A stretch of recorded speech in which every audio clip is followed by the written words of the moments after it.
Oi! Bom dia, boa tarde, boa noite. Não sei quando é que você vai ver esse podcast ou ouvir esse podcast. Sejam bem-vindos a mais um Saber Saúde, um apoio do Grupo Sorte com a Unimed. Para você que quer saber tudo sobre a sua saúde, você sabe que aqui a gente conversa de tudo mesmo muito abertamente. Então, hoje vamos falar um pouquinho sobre nutrição e qualidade de vida. E quem está aqui comigo é a Adriana, que é nutricionista da Unimed, e acabei de ficar sabendo também que ela é dona e proprietária da ENAF, que é a maior feira de educação física do Brasil. Sim. Do Brasil. Então a gente tem um montãozão de coisa para a gente conversar. Seja muito bem-vinda e muito obrigada. Obrigada pelo convite. É um prazer estar aqui conversando com vocês, né? Primeiro vou me apresentar. Então, meu nome é Adriene Paulino. Eu sou nutricionista. Antes sou administradora de empresas, que eu também fiz faculdade de administração antes, né, da nutrição. Eu sou formada em nutrição há 25 anos. Tenho especialização em fisiologia do exercício, nutrição clínica, nutrição na saúde da mulher, qualidade de vida e alguns cursos aí também que eu falo que a nutrição ela não pode ser banalizada. Por isso que é sempre necessário a gente estar se atualizando. Então, sempre estou procurando aí me atualizar, fazer cursos de capacitação, especialização e utilizo o meu evento também, né? Para me atualizar com os professores que vão falar sobre nutrição de todas as áreas. Eu acho isso muito bacana. Sabe que meu pai falava uma coisa e a gente começa já conversando. Meu pai falava uma coisa e ele brigava muito. Meu pai era médico. E aí ele brigava muito com as pessoas que estavam um pouquinho gordinhas.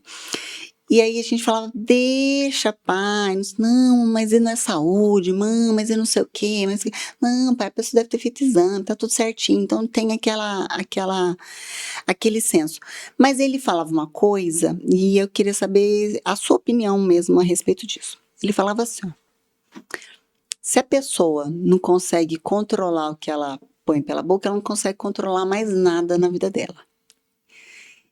Pensando nisso, e hoje uma pessoa muito mais centrada que eu sou hoje em relação à minha alimentação, por que é tão difícil comer certo? Porque o que acontece? Eu sempre falo que a alimentação ela é enraizada, né, nos nossos hábitos alimentares, desde a gestação. Então, hoje, os estudos mostram que uma mulher, quando ela vai engravidar, ela já deve começar uma reeducação alimentar, porque o que a mulher come durante a gestação pode influenciar na saúde. Então, para você ver como que é tão importante o hábito de se alimentar, de comer, né? Então, quando você chega na fase adulta, que você tende a mudar os seus hábitos, a gente tende a se auto-boicotar. Por quê? Porque são hábitos que são enraizados desde a infância, né? Então, por isso que muitas vezes as pessoas falam assim, eu preciso eliminar peso, né? Mas por onde que eu vou começar? Eu vou começar cortando isso, eu até brinco muito que eu falo com meus pacientes que coitado do arroz, coitado do pão. Ele sofre um boicote terrível. É os primeiros que a Né? gente Os tira, primeiros né? que a gente tira. Só que a gente tem que pensar que o alimento ele não é vilão. Se a gente for pensar nos nossos hábitos, é numa mesa, né? Numa ceia de Natal, numa mesa repleta de alimentos que a gente se confraterniza com os nossos familiares, com os nossos amigos. Não é bem assim? O Brasil, eu acho que ele é um país muito sociável, né? A gente se reúne em volta de uma mesa. Sim, então eu penso que não é a comida que é o vilão, mas a forma como a gente se relaciona com ela. E se a gente pensar em relacionamento com a comida, a gente está pensando naqueles hábitos que são adquiridos na nossa infância, né, durante a gestação. Então, eu acho que é tudo uma questão de cultura. Você defende que se uma grávida come errado durante a gravidez, a probabilidade daquela criança crescer comendo errado também. Sim, eu sempre trabalho muito as minhas gestantes essa mudança de ambiente, né? Então, eu sempre trabalho em qual ambiente que você quer que a sua criança chegue? No ambiente obesogênio, né? Ou no ambiente saudável? Então, sim, tem vários estudos já científicos que mostram que a alimentação da gestante influencia na saúde e nas preferências daquela criança. né? Então, hoje a gente sabe que a prevenção de doenças crônicas, diabetes, hipertensão, vem sim também dessa questão hereditária, desses hábitos, né? Então, até mesmo semana passada eu li um artigo falando de mães que têm um alto consumo de alimentos açucarados durante a gestação, a tendência é que a criança tenha um paladar mais para o doce, para o açúcar. Eu acho que isso muito faz sentido. Sim, né? Então, se você pega um adulto que cresceu num ambiente obesogêneo, num ambiente que se caracterizava mais alimentos industrializados, a tendência é que quando esse adulto chegue na fase adulta e que ele entende, eu preciso melhorar minha qualidade de vida, preciso melhorar meus hábitos alimentares, ele tende a ter um pouquinho mais de dificuldade, mas não que seja impossível. Né? Eu sempre falo isso, que os hábitos, ele precisa de regularidade, a gente precisa mudar gradativamente os seus hábitos. É como se você fizesse um checklist no final do dia, qual a quantidade de frutas que eu consumi, qual a quantidade de verduras, legumes que eu consumi hoje, será que amanhã eu não posso adicionar mais uma fruta? Será que amanhã eu não posso reduzir aquele refrigerante? Né? Então, acho que isso é gradativamente. Porque assim, ó, que eu penso, eu achava que era assim, ó, que tudo bem, eu achava que a criança, ela era influenciada depois do nascimento, Uhum. você entendeu? Então, por exemplo, quando eu tive a minha filha, eu não comia um monte de coisa. Eu não comia brócolis, eu não comia berinjela, eu não comia um monte de coisa. Olhando, e os meus pais eram muito saudáveis. Meu pai tinha uma alimentação muito saudável, minha mãe tinha uma alimentação muito saudável. E aí a gente fala que é diferença de gerações. A minha geração, a sua geração, não tinha McDonald's. A gente não tinha. A gente tinha uns carrinhos de lanche, assim, que ficava ali na praça. Mas não tinha não tinha essas coisas, não tinha tanta bolacha e comida pronta, e não tinha miojo no supermercado. Então eu não cresci com isso. Então o pão era minha mãe que fazia, sabe? O bolo era minha mãe que fazia. Então a alimentação era uma coisa diferente. Mas mesmo assim, eu não comia um monte de coisa. Então, eu não comia muitos legumes e verduras que eu como. Quando a minha filha nasceu muito prematura.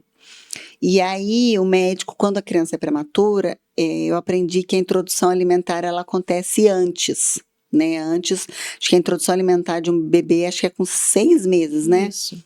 Com ela, acho que eu não lembro se fosse uns 3 meses, ela já tinha que começar a introdução alimentar. E aí eu ficava muito pensando, falei, como é que eu vou fazer minha filha comer as coisas se eu não como? Então, nesse momento, eu falei, eu vou ter que começar a mudar os meus hábitos alimentares. Mas eu pensei isso depois que ela nasceu, não enquanto ela estava dentro da minha barriga, entendeu? Aí eu achava que esse trabalho era todo feito depois, porque da aí é o introdução. ambiente que a criança está dentro de casa. Só que olha só, para você ter ideia, eu queria entender assim, ó, porque, por exemplo, a minha casa, meu marido toma refrigerante. Eu até o ano passado eu tomava refrigerante. Minha filha vai fazer 14 anos agora, nunca botou uma gota de refrigerante na boca. Então, assim, aí eu fico pensando, falei, caraca, como é que eu consegui fazer essa menina? Os outros perguntam, como é que você faz a Lili não tomar refrigerante? Eu falo, não sei o que eu fiz para que ela pense desse jeito, você entendeu? Então, você fala para mim, como que faz, como é que eu faço para criança? Então, assim, eu sei que muitas coisas é da família. Então, é a experiência que ela tem da família. Mas eu ainda acredito que às vezes a pessoa dá uma ele fora da curva, sabe? Fala, cara, como é que a menina não toma refrigerante e a gente toma dentro de casa? Então eu sei que muita é a vivência da família, mas sei lá de onde que apareceu a menina. Eu acho assim, é aquele convívio realmente dentro de casa, né, como eu expliquei, aquele ambiente ali obesogêneo, né, que muitas vezes favorece aquela criança, aquele adolescente a ter mais preferências, mas hoje também a gente sabe, né, que a alimentação da gestante influencia. E eu penso também que hoje a gente tem muita informação nas escolas, na internet, né? Então, a gente tem informações falando a respeito do excesso de industrializados e que um adolescente já começa a se preocupar mais. Então, se a gente for pegar os adolescentes de hoje, eles já começam a se preocupar mais com o físico, né? Então, antigamente, a gente não ia para academia tão cedo, a gente não se preocupava tanto com o físico tão cedo assim, né? Por volta dos 11, 12 anos. Hoje eu tenho sobrinhos com 12, 13 anos que já está preocupado. Tia, eu posso ir para academia? Tia, o que eu posso comer antes do treino?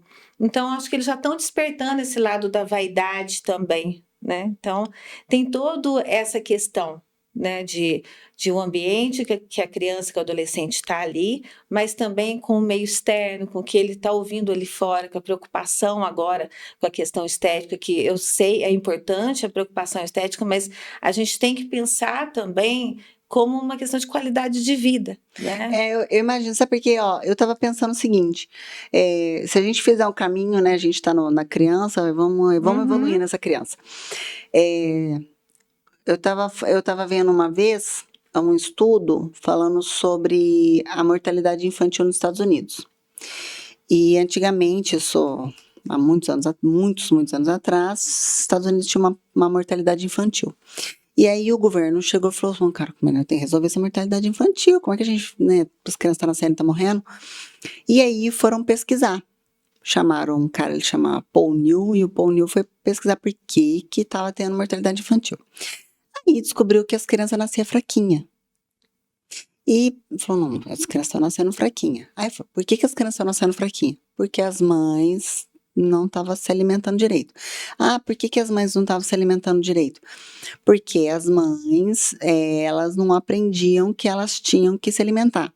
Aí ele falou, então beleza, então você tem que dar comida para a mãe na hora que ela tá grávida? Aí foram fazendo mais pesquisa e descobriram que não, que a mulher tinha que chegar na idade, né, na idade de ter filho, Fértil. fértil, já com uma base alimentar boa. Uhum. E aí ele falou assim, então tá, como é que eu faço então para ter uma base alimentar boa? Ele falou, tem que ensinar essa criança desde pequena a comer direito. E aí ele falou, como é que eu vou ensinar essa pessoa a comer direito desde pequeno? Então ele pegou e falou assim, já sei, nós vamos mudar na Faculdade de Pedagogia, a gente vai ensinar os professores a ter uma parte de nutrição e vamos para que eles possam ensinar essa criança a comer direito. Então, uma das bases hoje na educação americana é essa parte alimentar. Tudo bem que eu acho que depois não funcionou muito bem, porque a gente vê um país que consome muito fast food. Mas o que eu achei interessante foi que você chega na idade fértil já com o seu corpo bem nutrido, para quê? Para que essa pessoa também possa ter essa nutrição para o bebê. E aí, a seguir, ele começa essa nutrição. É mais ou Uhum. menos isso, certo? Certo. E aí vem hoje, na minha época, quando minha filha nasceu, há 14 anos atrás, o médico falava assim para mim: faz umas papinhas para ela. Primeiro você começa com uma papinha de um legume, aí depois você põe dois, aí depois põe carninha, aí beleza, na minha cabeça funciona e era isso. E aí chega agora as pessoas e começam a introduzir maneiras diferentes de alimentar essas crianças. Uhum. E aí eu queria que você falasse um pouquinho sobre essas maneiras. Eu, na minha cabeça, nossa, vocês podem me xingar, mas eu juro pra vocês, eu acho que é um monte de modismo, sabe? Entendi. Porque tem umas alimentação, tipo, eu não sei o nome das alimentações. Aí pega a criança, bota no bandejão, joga toda a comida lá em cima e a criança se vira. E aí eu fico pensando, e aí pra frente? Que essa alimentação que ela está tendo agora, esse contato com a comida que ela está tendo agora, neste Uhum. momento, por mais que os pais comam muito bem, chegou a mãe se alimentou bem, chegou neste momento da apresentação da comida. O que isso vai influenciar nele depois? Assim, eu sempre trabalhei muito o contato da criança com a comida, então eu sou super a favor da criança pegar, sentir a textura da comida, sabe? Eu acho que isso vai criando familiaridade com aquele alimento. Então, os métodos hoje de introdução alimentar, eles priorizam isso, que a criança tenha contato com a comida e que ela aprenda a mastigar aquele alimento naquela consistência, né? Então, eu tenho vídeos de nenéns de 6 meses que pegam um brócolis. Eu sei que a mãe morre de medo, né? Eu sei que quando eu falo assim, olha, deixa ela comer o brócolis, dá na mãozinha dela que ela vai. É intuitivo, o hábito de se alimentar é intuitivo. Então, ela vai pegar aquele brócolis, vai colocar na boca e ela, por si só, ela já vai começando a sentir a textura e o sabor. Tá, daquele alimento. Então, eu acho de extrema importância essa familiaridade. Até porque também, o que acontece? A criança, ela passa por uma fase de inapetência que nós falamos. Então, é uma faixa etária entre 7 e 9 anos. Isso pode diferenciar de criança para criança e que ela passa a não aceitar alguns alimentos que antes ela comia. Então, minha filha, até 6 anos de idade, comia tudo que eu colocava no prato: cenoura, beterraba, batata, brócolis, era uma belezinha, era o orgulho da família. É muito comum eu encontrar com pacientes que falam assim: nossa, olha que para você ver, ela está comendo cenoura, batatinha, tá uma belezinha, ela come de tudo. Mas quando ela chega numa certa idade, ela passa a rejeitar. É normal esse período. Tá? Que é um período que ela está ainda se reconectando, ela ainda está se familiarizando com outros alimentos que são introduzidos no dia a dia dela. Então, ela vai no aniversário, aí tem ali um bolo, uma coisa diferente que ela não tem em casa. Ela vai na própria escola, ela já começa a ser introduzida algumas coisinhas ali, o coleguinha que leva uma bisnaguinha, mas que ela não conhecia, porque na casa dela não tem. Então, que ela começa a rejeitar alguns alimentos que fazem parte do dia a dia dela, dentro da casa dela, entendeu? Mas esse método de introdução, que é justamente isso, é você trazer familiaridade àquela criança àqueles alimentos, né? Então, Mas diferencia uma criança que foi introduzida numa papinha para uma criança que foi introduzida catando alimento ali? diferencia na aceitação dessa criança na pré-adolescência, na adolescência, é uma criança que tem uma facilidade maior a aceitar determinados alimentos. Entendeu? Tipo legumes e verduras. Então, também temos pesquisas que mostram que essas crianças que foram introduzidas com o método mais demonstrativo, né, mexendo ali na comida, colocando a sua própria comida na boca, ela consegue ter uma maior aceitação, principalmente na fase adulta. Então, é uma criança que, quando ela chega na fase adulta, que ela passa por uma reeducação alimentar, ela consegue, através das memórias que ela tem da infância, né, ela começa a se mudar os seus hábitos com mais facilidade, ela não tem tanta autossabotação, tá? Que a gente fala. Então, já tem sim algumas pesquisas, mas em termos nutricionais, não difere, né? É lógico que um alimento, um legume, quando você passa por um processo maior de liquidificação, ele acaba perdendo um pouquinho. Quando você cozinha um pouco mais, né, aquele legume, ele acaba perdendo um pouquinho mais de nutrientes, de minerais. Mas, na verdade, não chega a atrapalhar tanto a questão nutricional, que eu acho que foi essa a tua dúvida, né? Não, a minha dúvida é que essa introdução alimentar, eles catam a comida, jogam em cima do cadeirão e a criança faz um uhul com a comida. E aí eu fico olhando, eu falo, o que que eu faço? Dou um cachorro para a pessoa, porque aí pelo menos limpa ali o chão. Em termos E aí assim, você fica olhando, a criança fala, a criança mais joga comida no chão do que do que come. come. Aí eu Mas fico, essa criança tá com fome, gente, porque com a colherzinha você vai lá e dá. não, essa criança não tem fome, porque quando ela realmente estiver com fome, ela vai comer, entendeu? Eu acho que a introdução alimentar é justamente para isso, né? Então a gente tem que realmente é um medo. Eu entendo você porque eu acho que é um receio, né, da maioria das mães, avós, às vezes que eu vou orientar a introdução alimentar, a avó principalmente fala: Nossa, mas ela vai passar fome, ela vai emagrecer, mas não é assim, né? Na verdade, é uma criança que está sendo introduzida realmente a uma alimentação, né, que ela é equilibrada, que ela consegue ter consciência da textura. Para você ter uma ideia, eu atendi uma paciente uma vez de 22 anos, tá? Que ela, durante a introdução alimentar e até os 6 anos de idade, a mãe sempre oferecia papinha. E na maioria das vezes as papinhas industrializadas. Essa menina com 22, 23 anos de idade, eu não lembro a idade dela certa, ela tinha muita dificuldade em consumir alimentos sólidos. Então, meu trabalho com ela foi devagarzinho, tá? Introduzindo assim, você quer fazer um purê de batata? Mas no processo todo do purê de batata, deixe pedacinhos.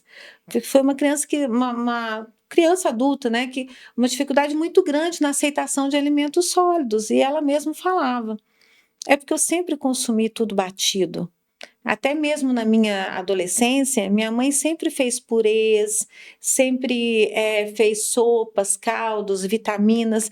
Então, ela não estava familiarizada com uma banana, por exemplo. Ela não conseguia pegar uma banana, descascar a banana e mastigar. Sabe? Não foi só ela, eu já tive umas 5, 6 pacientes com essa dificuldade, justamente por quê? Porque durante a introdução alimentar e na primeira infância, nos 5, 6 anos, era uma criança que não tinha esse contato com o alimento, né? Então, geralmente, o que eu falo para as mães? Deixa um lugarzinho na sua cozinha, né? Coloca uma mesinha, deixa um lugarzinho para o seu filho se alimentar. Então, ele vai fazer a baguncinha dele ali, vai deixar cair, mas isso vai passando. Você vai observando que, à medida que ele for cada vez mais sendo introduzido esse tipo de alimentação, menos comida no chão vai ficando. Não, mas eles não introduzem, eu falo que não introduz talher, eu falo que parece índio comendo, porque cata da mão aqui, enfia na boca, eu falo, mas e aí, quando é que entra o talher? Entendeu? Falo, mas aí você não está ensinando a mexer com talher? Então a gente brinca. Entendi. Eu vejo isso, eu falo assim, vocês não têm talher na sua casa, sabe? Não, Amanda, não é assim que introduz. E aí eu falo assim, não me explica. Então é importante você ter, porque hoje a gente vê uns adultos, eu tenho uns amigos que ela está fazendo introdução alimentar com a filha dela. E aí ela faz introdução com a filha dela e com o marido dela. Então, por exemplo, ela vai apresentar, sei lá, abacaxi. Aí ela dá abacaxi para a filha e dá abacaxi para o marido. E é muito engraçado porque o marido dá um puta de um trabalho e fala, cara, você morde daí, exato. Porque ele fala assim, como que come isso daqui, sabe? E então eu falo, gente, mas que mundo que você viveu que você não tem essa alimentação? E aí você fala sobre essa seletividade alimentar depois, né, principalmente da criança, e aí a gente entra num outro assunto que eu acho bacana, é a gente falar sobre, por exemplo, os neurodivergentes, que tem essa seletividade alimentar. Então, né, pegando esse gancho, como que a gente consegue fazer um trabalho de introdução alimentar para esses neurodivergentes, já desde nenezinho? Então, olha, já tem métodos hoje que trabalham justamente essa questão da seletividade alimentar. Não são pacientes que eu vou te confessar, não tenho tanta experiência, tá? Eu tenho só um paciente que tem 22 anos, né, mas que já passou por essa fase, né? Mesmo assim, ele ainda tem algumas seletividades. Eu acredito que seja, porque por eu não ter essa, né, experiência na prática com esses pacientes, eu acredito que eu trabalho com esse meu de 22 anos da mesma forma que eu trabalharia uma criança com introdução alimentar de 6, 8 meses, 1 ano, de uma forma gradativa, tá? Indo acompanhando a evolução dele. Uma coisa que eu trabalho muito é assim, você gosta de batata? Gosto. Tá? Mas que jeito que você gosta dessa batata? Eu gosto dela como purê de batata. Tá, então vamos tentar fazer outra forma de preparo? Então um pãozinho de batata, ou tá introduzindo essa batata em pedacinhos na carne? Então tem funcionado bastante com esse meu paciente, né? Que, mãe, mas ele só come a cenoura se eu bater a cenoura. Então, e se a gente fizer uma panqueca de cenoura, né? Adicionar a cenoura na receita da panqueca. Então, essa é a minha experiência, assim, com esse paciente, mas diretamente eu não tenho tanta experiência assim. Tá? Mas eu acho que a melhor maneira de você fazer a introdução alimentar de qualquer coisa é você entendendo como que aquele alimento pode caber dentro da sua dieta. Então, sei lá, vamos supor, a gente come ovo. É que eu adoro ovo, mas eu não gosto de ovo de bola mole. E eu como muito ovo. E aí eu tenho um amigo que ele começou a ir para academia, o médico falava para ele, você tem que comer proteína, come ovo, come não sei o que lá. E sabe, como é que come ovo? E aí eu falava, não sei, como que você gosta de comer ovo? Eu falava, nossa, eu não como ovo. E aí, você falando desse jeito, eu fico pensando, falar, puxa vida, como é que eu posso introduzir essa comida? Então, às vezes, se a gente traz algo já dentro daquela alimentação, daquilo que você está acostumado a comer, por exemplo, sei lá, faz conta, com muito hambúrguer. Pô, e dá para pôr um ovinho ali no meio? Concordo com você. É uma coisa que é também um método, né, meu. É essa questão de, será que eu tenho que comer ovo mexido todo dia de manhã? Será que se de repente eu não fizer uma panqueca de banana que eu vou adicionar aquele ovo ali, eu não estou consumindo o ovo de qualquer forma? Então, Entendeu? Então, é uma coisa que essas dificuldades que as pessoas trazem, porque o que, que eu penso? Eu penso que a dieta ela não pode ser difícil. Os nossos hábitos alimentares, eles não podem ser difíceis para a gente seguir no nosso dia a dia. Porque se a gente for pensar, todo mundo tem uma vida corrida, né? Então, a gente precisa adotar hábitos, mas hábitos que a gente consiga manter, né? Então, de repente, fazer um ovo mexido de manhã fica difícil para uma pessoa que começa a trabalhar às 5 horas da manhã. Não é? Então, eu penso que à medida que você vai priorizando, né, melhoras na sua alimentação, você tem que ir arrumando jeitinhos de estar conseguindo introduzir aqueles alimentos ali, né? e Então, o fato de você, para a criança, apresentar o alimento de diversas formas, faz com que, às vezes, na fase adulta, ele vai imaginando que aquele alimento dá para ser consumido de diversas formas. diversas formas. Eu faço isso com todos os meus pacientes, independente de ser criança, adolescente ou adulto, eu sempre trabalho isso, a aceitação daquele alimento de diferentes formas. E sempre falo muito aquela questão assim: ah, mas eu não gosto da cenoura cozida. Tá, mas tenta a cenoura de outra forma. Pega a cenoura, rala ela no patê de frango, no patê de atum, né? Eu não gosto da beterraba. Ah, mas se de repente você pegar essa beterraba, adicionar ele na receita do teu bolo. Então, eu acho que o importante é você estar introduzindo aquele alimento, não interessa a forma que ele está. Né? Então, eu acho que a aceitação fica melhor, a dieta fica mais leve, porque eu penso que o que é a dieta? Dieta a gente faz todos os dias, não é bem assim? Você não levanta, você não toma Você seu come. café. Então, a gente não pode encarar a dieta como restrição, como sofrimento. Eu penso que a gente pode encarar assim: eu estou melhorando as minhas escolhas alimentares. Porque quando a gente fala dieta, eu até brinco que eu falo que parece que tem um letreiro escrito: não pode, não pode, não pode. E não existe alimento vilão ou mocinho. O que existe é a quantidade e o horário que eu estou consumindo aquele alimento, né? Então, eu penso dessa forma com relação à introdução, às escolhas alimentares, como eu te falei, a questão do ovo. O ovo é uma ótima proteína, né? A gente tem aí a gema do ovo, que é rica em taurina e que ajuda na oxigenação cerebral. A gente tem a clara do ovo, que ajuda no processo de cicatrização. Então, é um alimento funcional. Mas eu tenho outras formas de estar introduzindo aquele ovo sem ser todo dia de manhã, porque para muitas pessoas não é um hábito levantar de manhã e consumir um ovo mexido. O hábito dela é comer um pão com queijo, um pão com manteiga, né? É o café da manhã de brasileiro, pão Que é com o café da manteiga, manhã leite de com café. brasileiro, não é? Então, de repente, é aquele ovo, mas será que esse ovo consumido de manhã vai ter uma resposta diferente no meu organismo do que se eu consumir ele na hora do meu almoço? Ou até mesmo no meio da tarde? Né? Então, não existe isso. Né? Então, acho que a gente tem que tentar facilitar. A gente tem que tentar ter uma dieta leve, né? A gente tem que olhar o alimento e gostar da forma como aquele alimento se apresenta para você. Né? Tenho vários pacientes que falam: Adriane, não gosto de comer ovo de manhã. E aí? Eu vou obrigar essa pessoa a consumir um ovo de manhã só porque é importante comer ovo de manhã? Mas Né? aí vem umas perguntas, por exemplo, você dormiu, aí você ficou lá, sei lá, 10 horas sem se alimentar. Desculpa. Não é importante você botar uma proteína dentro do teu estômago? Porque eu penso o seguinte, eu penso assim, ó. Hoje de manhã eu cheguei em casa, eu fui na academia e voltei. Tava meu marido sentado comendo uma pizza com café. Isso era umas 7h30 da manhã. Ele foi criativo, né? Uma Pizza pizza com com café. café. É gostoso uma pizza É porque ele amanhecida não com café. funciona sem café. Então, ele bebe café de manhã pra tomar uma Uhum. pizza com café. Porque eu acho que já ir Coca-Cola já ia ser demais, sabe? Aí eu cheguei, olhei e falei, o que você tá comendo? Aí ele falou, tô comendo uma pizza de ontem, com café.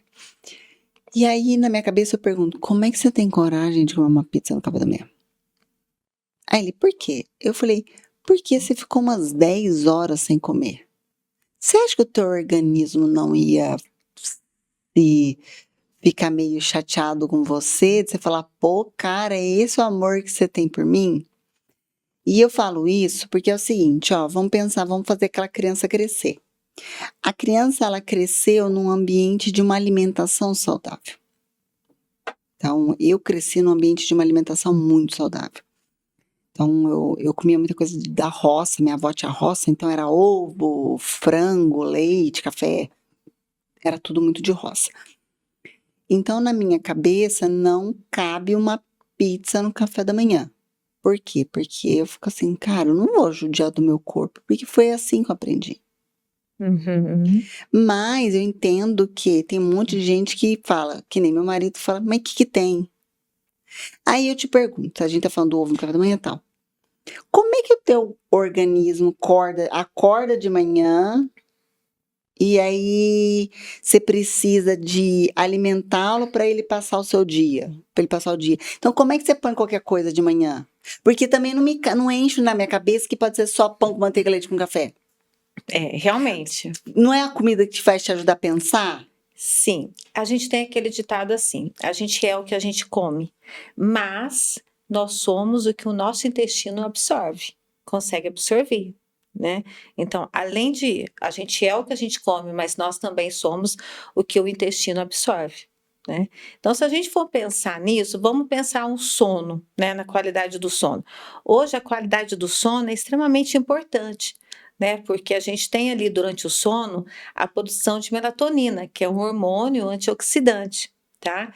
E é durante o sono que o nosso organismo ele elimina as toxinas que são acumuladas ao longo do dia.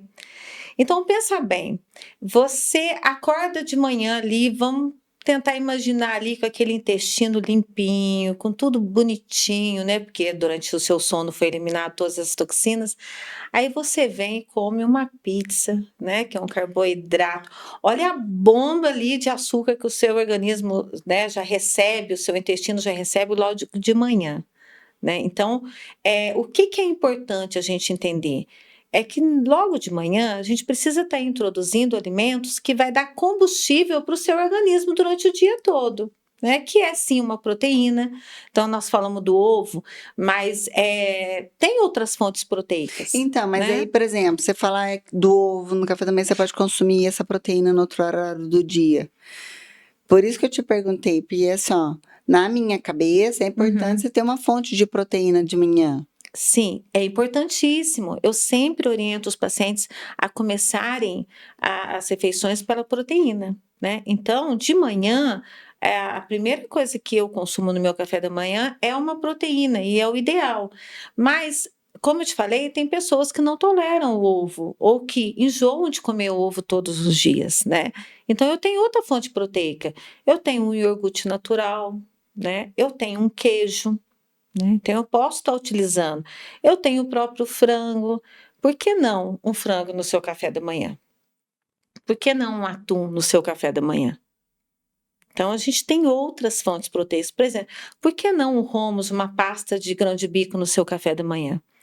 Da mesma forma, é a questão do carboidrato, né? Então, aquele pão, Adriana, eu estou cansada de comer pão, né? Mas eu posso estar variando essa fonte de carboidrato. Então, eu posso estar substituindo esse carboidrato, por que não por uma mandioca? Eu sempre dou muito essa dica, né, para os meus pacientes, principalmente os pacientes idosos, né? O senhor não quer trocar o pão pela mandioca? Porque é o que os nossos antepassados consumiam, né? A mandioca no café da manhã, a batata doce no café da manhã, Eu acho que é entendeu? muito cultural esse negócio de comida. Sim, Você vai para muito. fora, por exemplo, eu estava na Inglaterra esse mês passado e eles comem de manhã. Mas eu já acho que é exagero.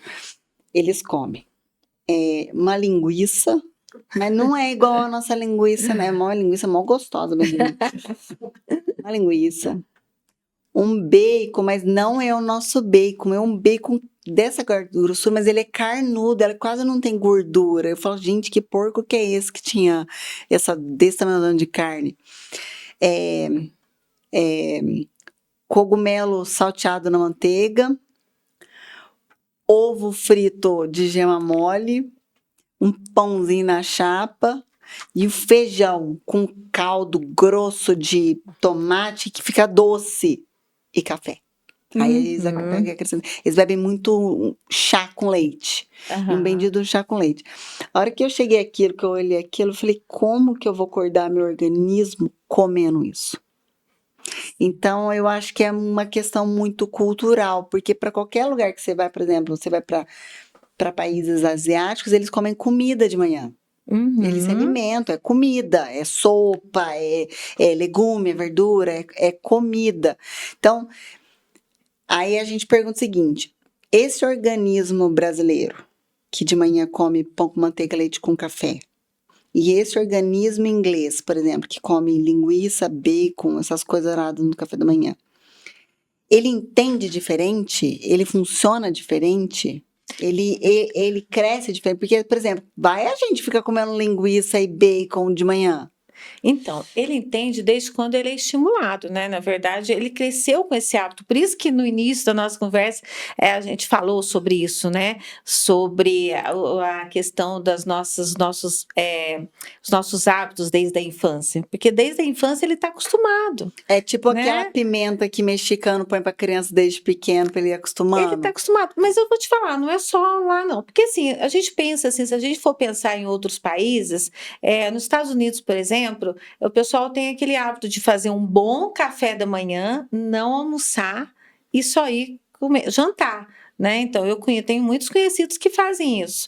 Lá, a gente toma um bom café da manhã com bacon, ovo, salsicha, né? E depois eu não almoço, eu só vou mesmo, né, fazendo pequenos lanchinhos para fazer uma refeição mais completa. Eu tenho uma prima que ela acorda às 5 horas da manhã para poder fazer a marmita do filho dela, faz a comida e já almoça.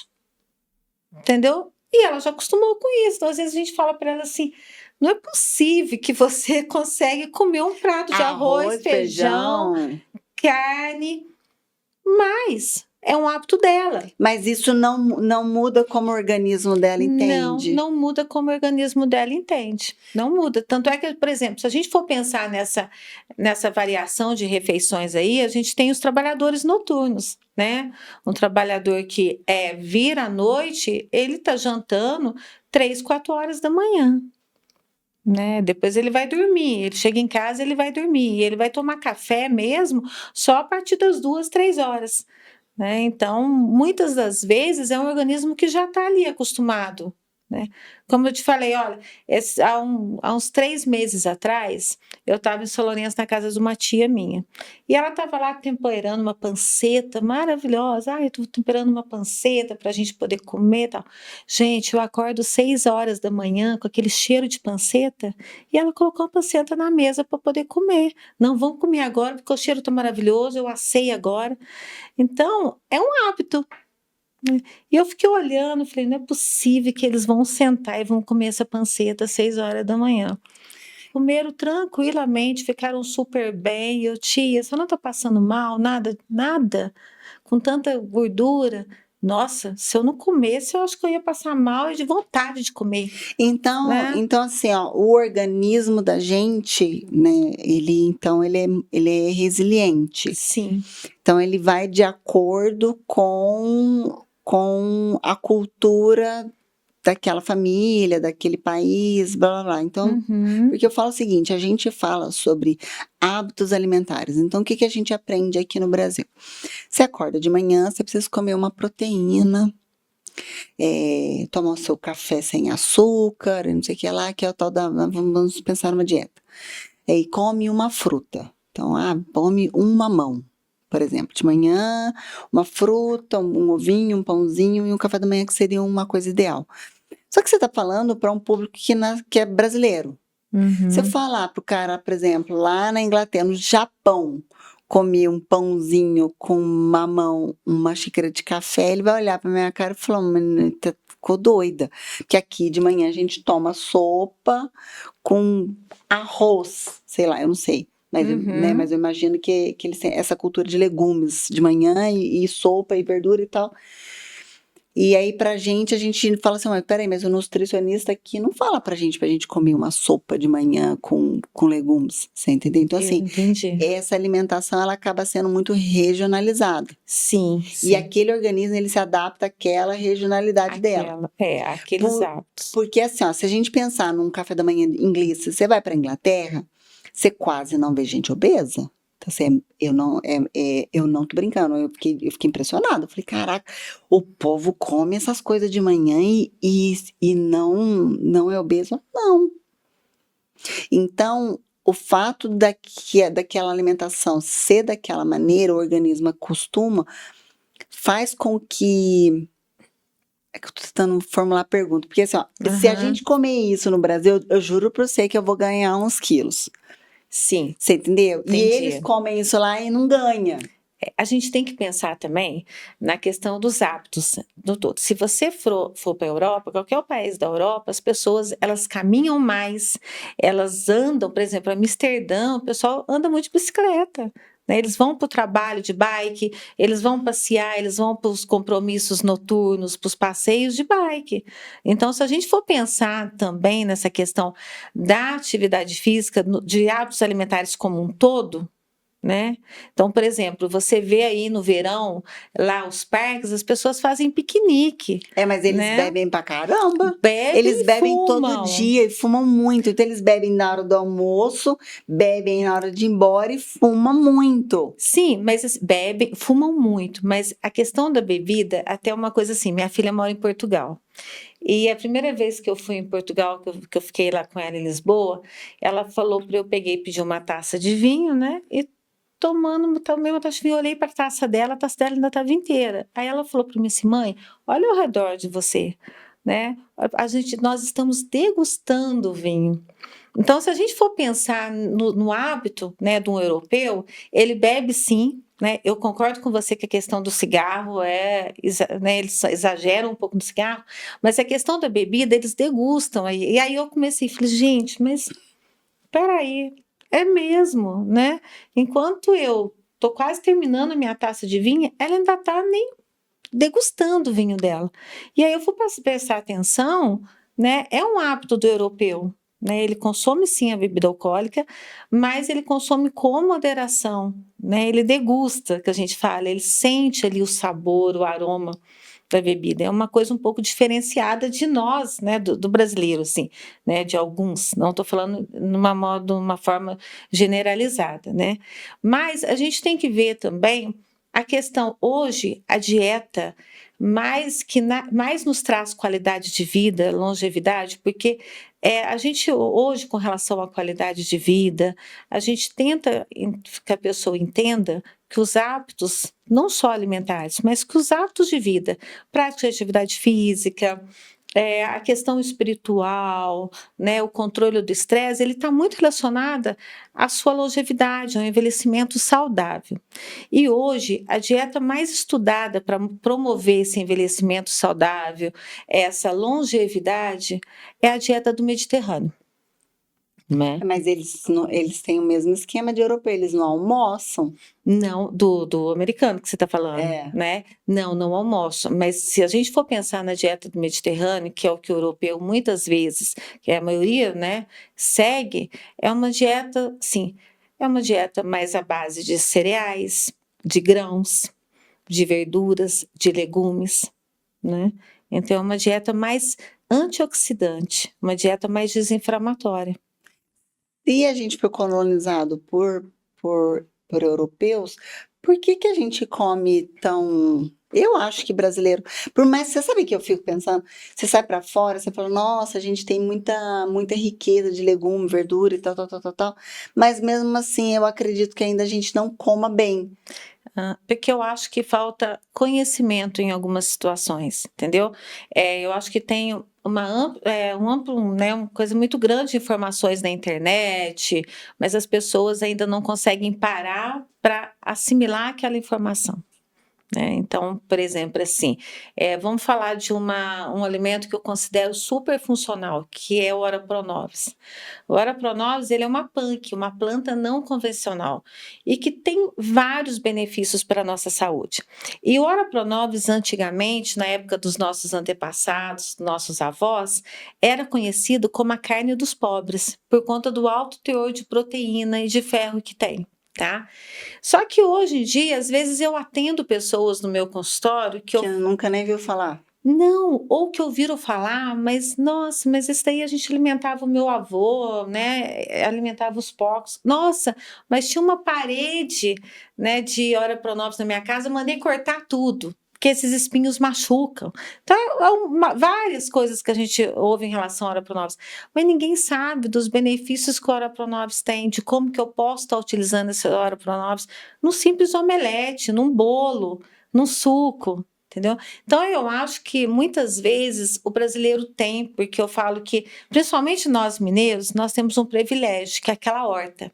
Então, muitas vezes eu falo nas minhas palestras assim: o medicamento está ali na sua horta. Eu acredito nisso também. Né? Então, muitas vezes a pessoa tem naquele cantinho dela ali, ela tem uma planta ali que está incomodando ela por causa do espinho, mas ela não tem aquela informação. Ou muitas vezes ela pega aí a folha de uma beterraba e descarta, né, sabendo que aquela beterraba ali, aquela folha ali pode transformar numa farofa e é super nutritiva. Então eu penso assim, que às vezes, muitas vezes o brasileiro ele não reaproveita realmente o que ele precisa reaproveitar do Mas você acha alimento. que a gente tem essa cultura porque a gente tem muita fartura? Sim, pode ser. Porque se você for parar para pensar nesses outros países, né, eles mal produzem o que eles comem, né? A maioria das coisas são todos importados de outros países. E eu acho que são países que passaram por guerra também e fome, aí eu acho que eles reaproveitam tudo. Então, a nossa alimentação, que eu falo, a gente brinca, fala, é uma alimentação que vem de índio, né? Índio comia tudo. Eu falo, não, a gente não vem de índio, porque o índio comia tudo e a gente joga um monte de coisa da nossa alimentação fora. Né? Você fala, que nem você falou da folha da beterraba. Então dá para você fazer um monte de coisa, né? A gente descasca cenoura. Por que a gente tem que descascar cenoura? Por que não pode comer a casca da cenoura? Não é igual laranja, que não dá para você comer a casca, você faz doce. Mas por que eu tenho que descascar a cenoura? Então, assim, essa parte cultural que eu acho que o Brasil tem, porque a gente tem muito. Sim, eu concordo com você, que às vezes o excesso, né, acaba deixando a pessoa não dá tanta importância. Não, a né? gente não importa comida. Tudo que a gente come, a gente produz. E a gente tem uma alimentação que, assim, por exemplo, você vai no Nordeste, você tem um monte de coisa que a gente não come. Eu não sei, umbu. Não sei o que é umbu. Eu não como cuscuz, sabe? Eu não como açaí do jeito que eles comem lá em cima. A gente come de uma forma diferente. Então, acho que o Brasil, por ter essa pluralidade, ser muito grande, a gente acaba não comendo ou desperdiçando muito alimento. Em cima disso. Coisa que, por exemplo, outros países que não produz tudo tem que ficar importando, ou que passaram por fome e guerra, eles vão lá e comem. Então, acho que a alimentação deles são de uma forma diferente. Aí você está falando para a gente fala de alimentação, aí, por exemplo, esse adulto, ele cresceu, aquela criança cresceu e tal, e resolve, por exemplo, entrar numa academia. E aí ela vai lidar com a alimentação. Ela porque a gente pensa o seguinte, como que faz para você emagrecer? Déficit calórico. Tem outro jeito de emagrecer? Não. Eu até falo, não existe milagre, né? Você elimina peso gastando mais energia e consumindo menos energia. Só que a gente tem um detalhe também, né? A gente não deve se basear só na perda de peso que a balança está mostrando. Então, quando eu estou perdendo peso, eu estou perdendo que peso? O peso magro ou o peso gordo? Né? E para mim poder estar perdendo peso de gordura, que é o que é mais prejudicial para a nossa saúde, eu preciso ter esse déficit calórico, mas com qualidade, né? Porque se a gente for pensar em termos calóricos, né, se a gente pegar uma maçã sonho de valsa, desculpa, se a gente pegar uma maçã Fuji e um bombom sonho de valsa, ambos têm o mesmo número de calorias, 90 calorias. Mas se eu for pensar em termos de nutrientes, né, o que vai me oferecer mais nutrientes? O que vai facilitar o meu emagrecimento de uma forma saudável? A maçã. Porque eu sei que aquela maçã ali, ela tem fibra, ela tem pectina. Então, esse negócio de ficar contando calorias, teoricamente, não funciona. Porque se você fala, faço uma dieta de 1.300 calorias, beleza, vou lá e como um hambúrguer. Então. Mas aquele hambúrguer me sustenta o dia inteiro. Então é isso que as pessoas têm que entender.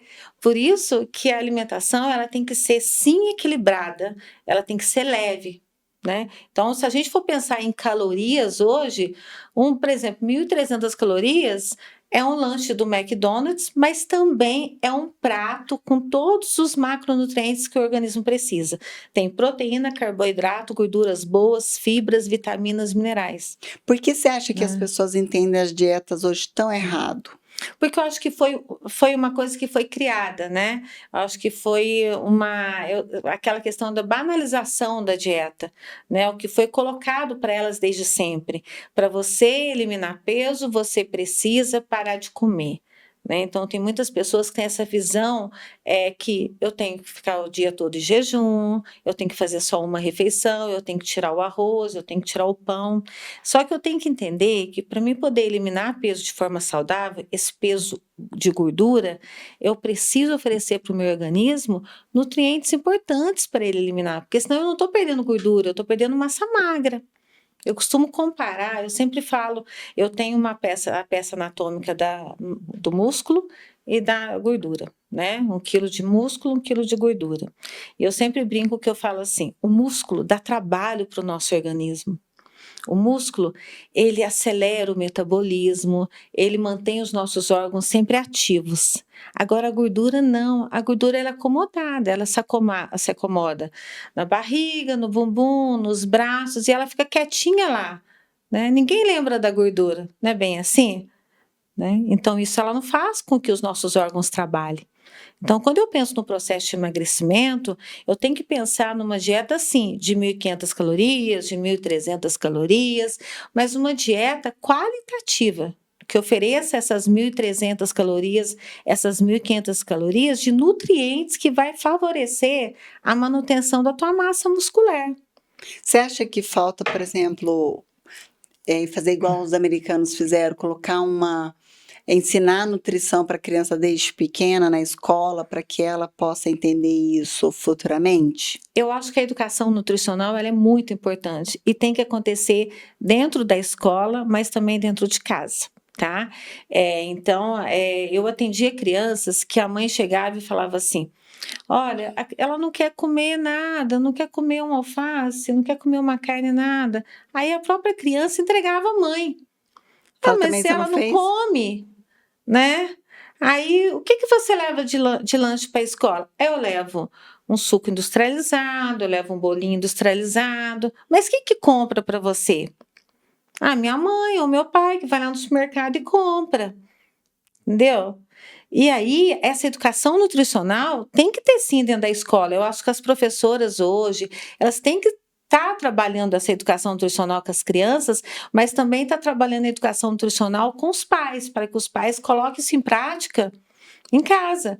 Porque às vezes não adianta você estar trabalhando na escola se você chega em casa e o pai vai no supermercado e enche o carrinho de industrializados. Essa criança não tem essa autonomia para poder fazer essa compra. Depois a criança não come direito mesmo, não. E aí, Audrey, você falando sobre essa alimentação que a gente fala de, né, sobre nutrientes, não sei o que, né? Você acredita que a comida pode curar? Eu acredito não, eu tenho certeza. Não, tô falando sério, tipo assim, você ter uma cura, não uma cura de doenças mesmo. Eu falo assim, por exemplo, Eu já vi vários casos que a pessoa estava lá na UTI, internada e tal, e aí o médico fala assim: olha, ele só saiu porque ele tinha uma alimentação muito saudável. Sim, eu acredito, eu tenho muitos casos, já tive muitos pacientes, né, que tiveram um bom resultado.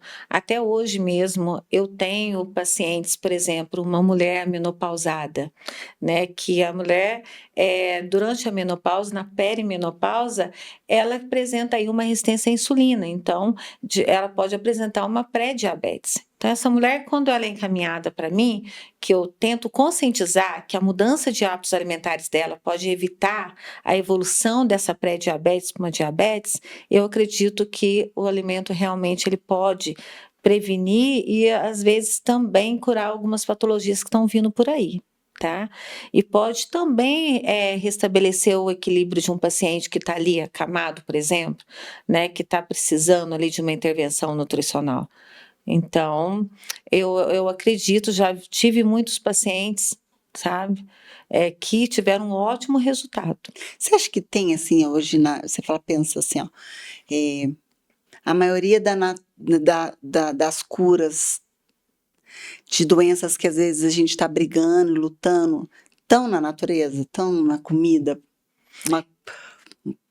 Eu acredito que precisa ter um equilíbrio, sabe? O equilíbrio entre uma alimentação mais natural, então é aquela frase de descascar mais e desembalar menos, né?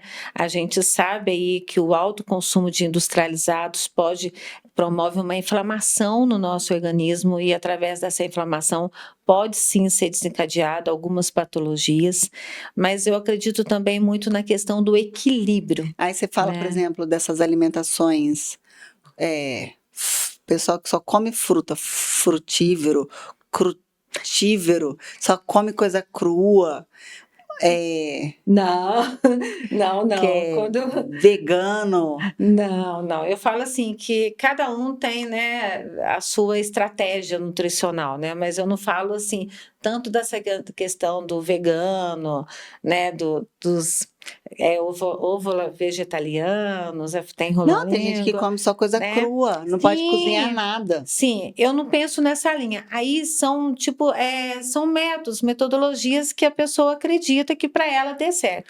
Porque eu falo assim, que nós somos bioquimicamente diferentes uns dos outros. O que funciona para mim não funciona para você. Né? Então eu acho que a questão de você, eu sou vegana, eu sou vegetariana, né? Eu tenho uma outra sobrinha também que não come nada que foge dela. Como assim, nada foge dela? Nada que vem de um animal que fuja dela. Então, por exemplo, o ovo ela não come, porque tem a galinha, E sabe? a galinha foge? Que foge dela. Então é toda uma. Sabe? Qual que é essa alimentação? Nada que fuja de mim. Entendeu? Não, eu não consumo nada, isso aí já faz 20 anos já, né? Nada que fuja de mim. Então, se você não come ovo, não, porque a galinha foge. Então, são assim, doutrinas, de repente, são algumas coisas que a pessoa adota para ela, né? De como se alimentar. Mas eu acredito numa alimentação inclusiva, tá? Numa alimentação que sim, cabe tudo, mas na quantidade certa e no horário certo. Tá? Então, é essa alimentação que eu te falo, uma alimentação que a gente prioriza mais o natural, tá? Do que o industrializado. Mas o natural que eu falo não é estar consumindo só coisas cruas, né? Mas é você estar introduzindo alimentos que têm valor nutricional, como vitaminas, minerais, e a forma de preparo, né? Ou cru, ou cozido, eu acho que difere de gosto de pessoa para pessoa. Mas o nosso corpo não foi feito, por exemplo, para consumir carne? Depende. Não, tô falando sério, a gente não tem umas bactérias no nosso intestino que estão ali para poder fazer essa metabolização da proteína da carne? Sim, essa absorção também, né? Sim, mas se você não come carne, o que acontece com essas... Tem pessoas que não têm essa boa digestibilidade da proteína animal, por exemplo. Entendeu? Então, são pessoas que têm reações. Não, mas a pessoa que escolhe, por exemplo, ser vegana. Geralmente uma pessoa que escolhe ser vegana ou vegetariana, ou é por algum ponto de vista, né, social, né? Então, eu atendo vegetarianos, por exemplo, que não comem a carne não porque não gosta da carne, mas porque tem dó dos Mas aí bichinhos, o que que né? acontece que esse organismo Essas dela? pessoas tentam repor, a gente tenta repor através das proteínas vegetais. Em alguns casos, eu sempre falo que a suplementação, ela não pode ocupar o lugar de destaque, ela não pode ser maior do que a alimentação, né, do que o alimento. Então, mas em algumas situações, pessoas vegetarianas, veganas, há necessidade de estar entrando com uma suplementação para poder suprir aquela falta Aquela daquele falta. nutriente, da proteína. Mas fora isso, nós hoje temos muitos alimentos, proteínas vegetais, por exemplo. Então a gente tem o grão de bico, né? A gente tem shimeji, a gente tem outras fontes proteicas. O palmito, muitas pessoas não sabem, mas é uma fonte proteica. Né? Então, a gente tenta repor com outros alimentos. Por exemplo, o próprio ora pronobis. A gente repõe aí uma proteína com ora pronobis. Mas, se de repente aquela pessoa, mesmo consumindo esses alimentos, não está conseguindo chegar, né, numa quantidade ideal para ter uma boa sustentação, né, das funções do organismo, a gente entra com uma suplementação aí mais específica para ela. Os alimentos, eles são responsáveis pela formação, por exemplo, de células importantes, como, por exemplo, as células cognitivas. Então, minha avó falava, se você não comer, você não pensa. Qual é uma que você fala, e aí assim, ela sempre falava assim, se você comer, você não pensa. Aí você fala, eu como, vó, comi aqui uma maçã. Ela, não, você tem que comer uma carninha, esse tipo de coisa. Se essa pessoa, ela não faz esse consumo dessa quantidade de proteína, tudo certo, isso automaticamente vai atingir o cognitivo dela.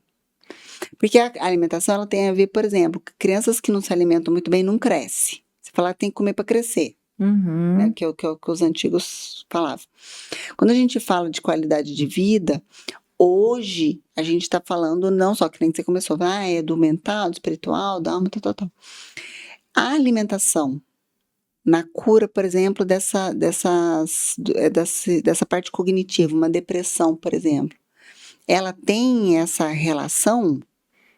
Olha, tem, tá? Então, a deficiência de algumas vitaminas pode, mas uma coisa muito importante é a gente entender a ligação do nosso cérebro com o intestino.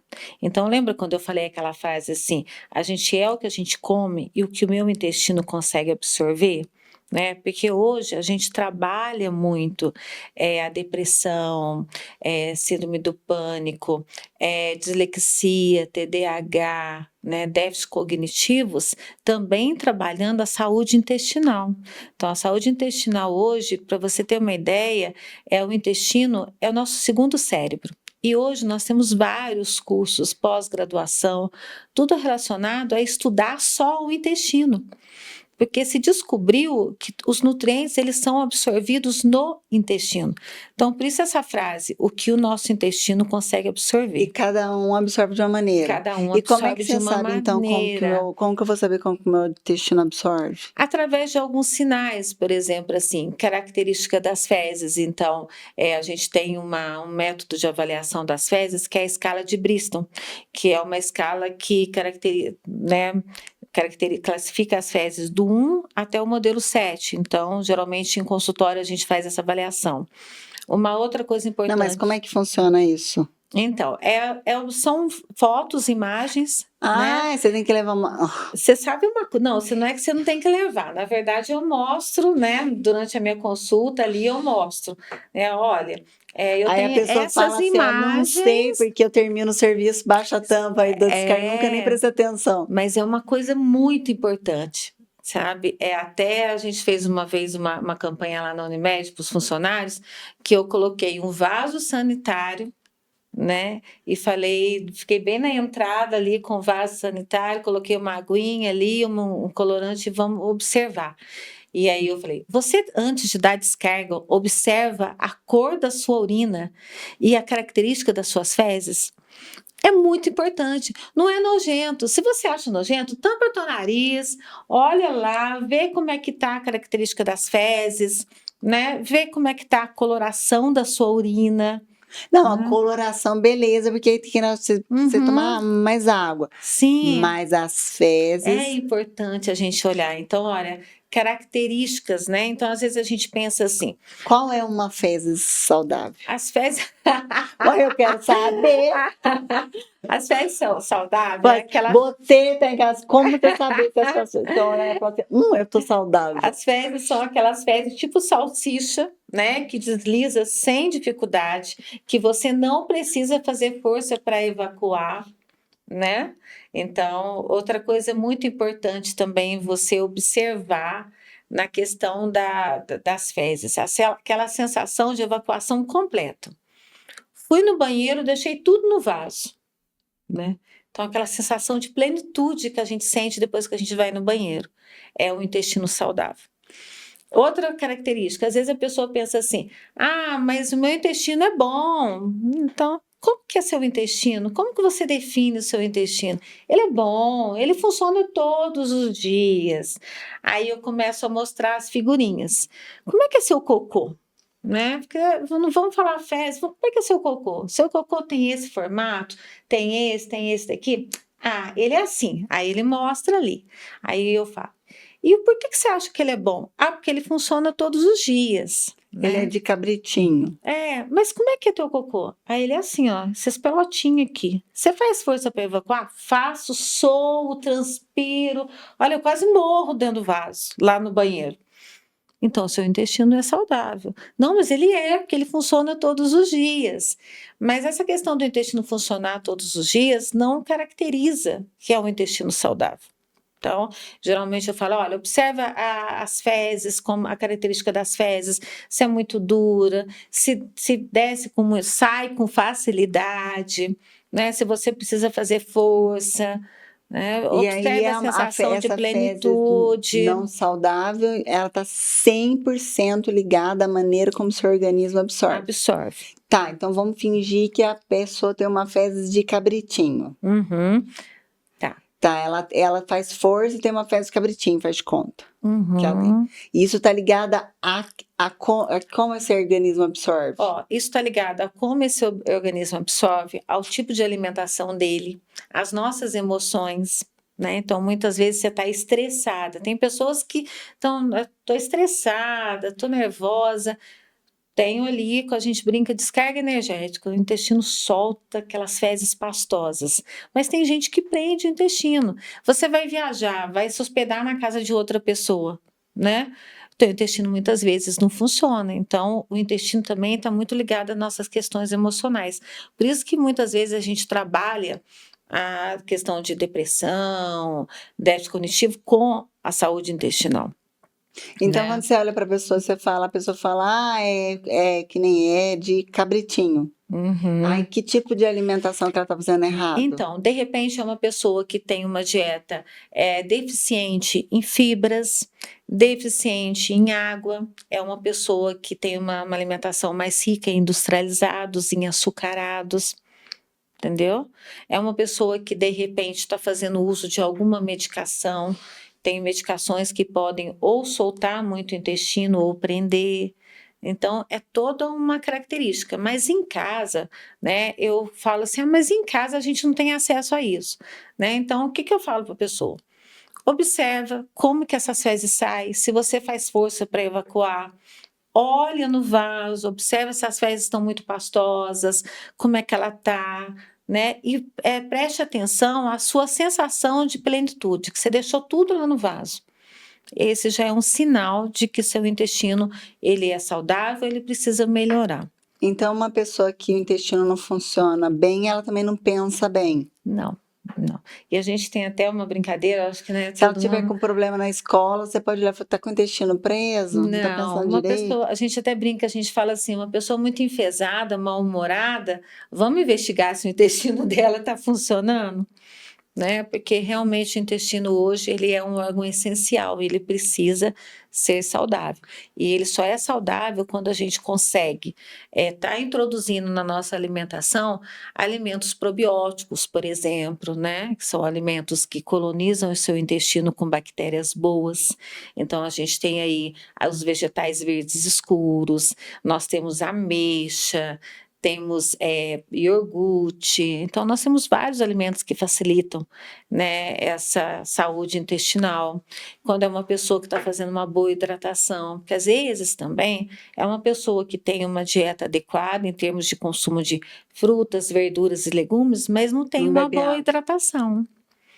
Acontece muito isso. E qual que é assim, o intestino saudável tem que ir no banheiro quantas vezes por dia? Não, ele quer uma outra coisa também. Às vezes a pessoa fala assim: nossa, eu sou assim, igualzinho pato, eu como e vou no banheiro, É né? assim.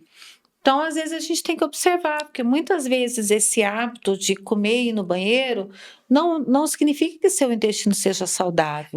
Eu conheço. Meu marido vai umas 5 vezes por dia no Então, banheiro. Eu falo, gente, não é possível, não para coisa dentro do intestino, no estômago. aí a gente tem que observar se está tendo Então, deficiência de não é, o pessoal vê vitaminas. vantagem nisso, então não tem vantagem, Não, não. não, não, né? Aí, ó, tá De vendo? repente, olha só para você ver, uma pessoa que tem uma alimentação rica em alimentos gordurosos, frituras, embutidos, empanados, ele vai ter uma concentração maior de gordura, né?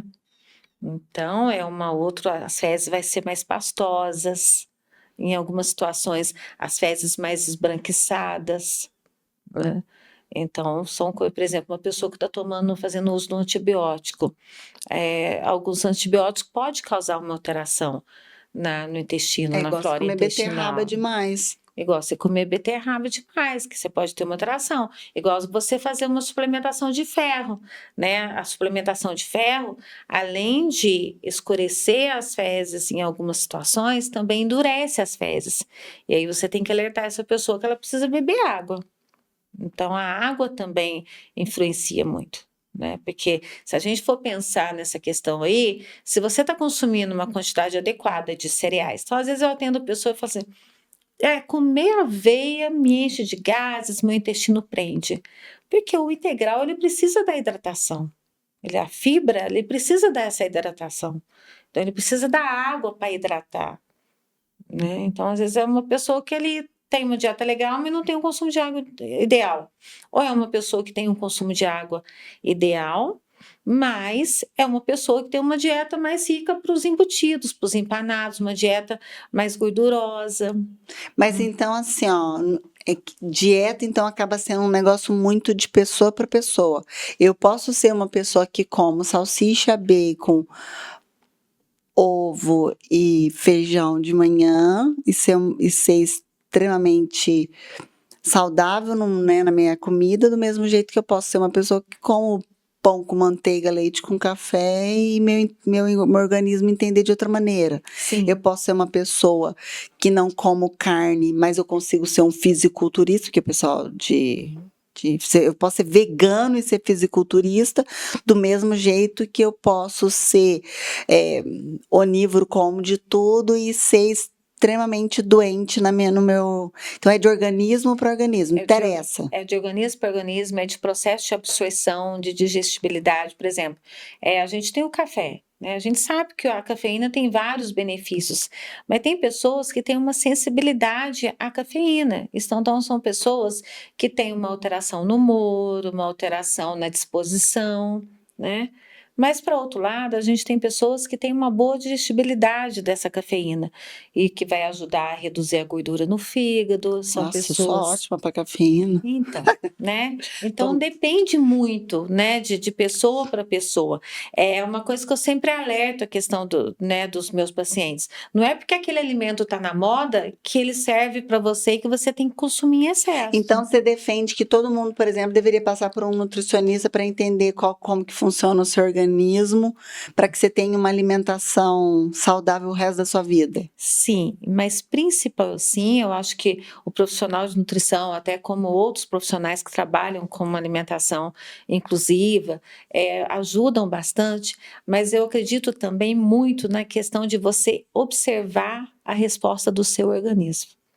Né? Então, muitas vezes eu coloco ali naquele planejamento alimentar para uma pessoa uma aveia, mas aquela pessoa chega na próxima consulta e fala: Adriene, não deu certo, me encheu de gases, eu estou tomando quase 4 litros de água, então eu entendo que aquela aveia não está agindo bem naquele organismo, e a pessoa tem que observar isso.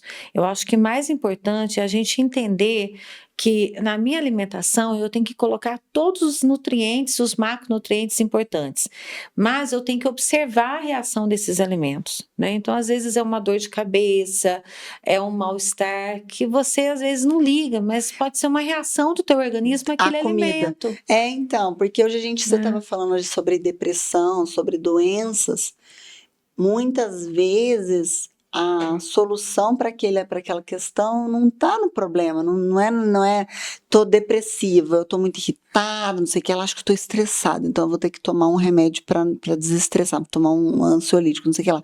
E às vezes a questão tá na sua alimentação. Sim. E então, só que eu acho isso importante, porque se você for pensar, qualquer pessoa que desenvolvesse qualquer tipo de doença, a primeira coisa que ele tinha que fazer, além de passar no médico especializado, seria ir para um nutricionista. Para que o nutricionista pudesse ajudar a identificar, falar: cara, você tá com depressão, você tá nervoso, coisa nenhuma, você tá precisando ir no banheiro direito, você entendeu? Melhorar esse intestino. Ou a gente começar a entender que entender o nosso organismo, porque às vezes a gente mesmo não se conhece. Eu falo, por exemplo, tinha uma amiga minha que ela tinha um monte de bolinha. Ficava até altas bolinhas. Aí um dia, nossa, ela não conseguia emagrecer. Ela tinha um monte de espinha. E ela era bendita daquelas bolinhas. Ficava até grosso, sabe? E ela falava que ela ia no médico e tomava um monte de coisa e nada resolvia. Aí um dia, não sei que a gente começou a ler uma questão, um negócio sobre glúten. Aí tinha escrito lá: pessoas com glúten, uma das coisas é que nascem essas bolinhas. Aí que eu lembro que eu falei: olha aqui, tá falando esse negócio de glúten, por que você não vai ir com glúten? Aí ela foi no médico, o médico falou: imagina, não tem nada a ver, isso daí é um resto, blá, blá, blá. E aí eu falei pra ela: o médico falou que não tem nada a ver. Eu falei: mas faz um teste, vamos ver o que tem glúten. A farinha tem glúten. Faz assim, uns 4, uma semana, nem precisa uma semana, segunda a sexta, tira as coisas que tem glúten e vê que jeito que o seu organismo reage. Aí depois ela falou: nossa, aí o negócio começou a desaparecer, as benditas das bolinhas, começou com as bolinhas. E ela falava: Amanda, realmente era glúten. Então aí ela descobriu que ela tinha desenvolvido uma intolerância a glúten, né? Tardia. E se a gente for pensar por isso, então, a importância de ter esse acompanhamento multidisciplinar em relação a qualquer tipo de doença que você tenha. Sim, hoje a nutricionista, ele é um profissional essencial dentro de uma equipe multidisciplinar. Né? Porque a gente entende que a gente não trabalha só a patologia, mas a gente trabalha tudo que envolve a patologia. Né? Então, se a gente for pensar, por exemplo, do que você citou sua amiga, numa dieta sem glúten, a gente sabe que, por exemplo, uma doença autoimune, né, a pessoa tem uma baixa digestibilidade ao glúten. Então, quando a gente retira o glúten dessa dieta, a pessoa tem uma resposta melhor àquele tratamento. É a mesma coisa um diabetes, né? Então, eu falo assim, que muitas vezes a gente deposita todas as nossas fichinhas na medicação, né? Mas a gente esquece que junto com a medicação é um conjunto. A gente tem que melhorar os nossos hábitos alimentares e da mesma forma que a gente tem que introduzir uma atividade física, porque é um trio potente, né? É um trio poderoso. Então, é importante a pessoa observar isso. E, como você mesmo falou agora há pouco, a gente precisa fazer uma autoanálise, a gente precisa observar as reações que o meu organismo está. Então, por exemplo, uma pessoa ansiosa, né? A gente vai investigar a qualidade do sono, porque se a gente não dorme bem, no outro dia a gente tenta compensar, não é? A gente tem que ficar acordado, porque a gente tem as nossas atividades do dia a dia. Então a gente trabalha, a gente estuda, a gente, né, tem as tarefas da casa, com os filhos. Então, todo dia eu tenho que procurar um alimento que vai me manter aquela energia que eu preciso e que eu não consegui durante o sono, não é bem assim? Muitas vezes, quais são as minhas escolhas alimentares para ter essa energia? Café. Algumas café e outras carboidrato, outras o açúcar. Só que o que a gente tem que lembrar? Se eu estou aumentando o meu consumo de açúcar, meu consumo de carboidrato, né, simples ali, industrializado, só lembrando que o carboidrato não é vilão, né, mas um carboidrato industrializado, eu estou aumentando a liberação de açúcar da minha corrente sanguínea e eu estou ficando mais agitado, meu cérebro está recebendo mais estímulo ali. E esse açúcar vai se acumulando e eu vou ficando cada vez mais irritado, entendeu? Você Então, acha de repente, que se eu reduzir o consumo do açúcar, eu consigo controlar um pouco mais a minha ansiedade. Você acha que existem algumas doenças que são diagnosticadas, por exemplo, sei lá, hiperatividade? Faz de conta que a criança fala, sua criança tem hiperatividade. Mas, na verdade, não é hiperatividade, é uma alimentação errada que está fazendo ela ser daquele jeito? Em algumas situações, sim. Uma criança, por exemplo, diagnosticada com hiperatividade, com dislexia, um consumo de carboidratos, né, simples, de alimentos açucarados industrializados, aumenta mais ainda, né, essa hiperatividade. Então, eu já tive vários pacientes que tinham um consumo alto de industrializados, que quando a gente consegue regularizar, controlar, porque tudo que é proibido é mais gostoso, né? Vamos falar. Tudo que fala assim, não pode, se transforma bem mais gostoso. Parece que as suas salivas ficam mais ativadas, né? Então, quando você consegue controlar aí esse consumo, automaticamente você consegue ter uma melhor oxigenação cerebral, né? E um melhor processo aí de aprendizagem. Então, você acha que, por exemplo, às vezes a pessoa tem depressão, mas, na verdade, ela está comendo errado?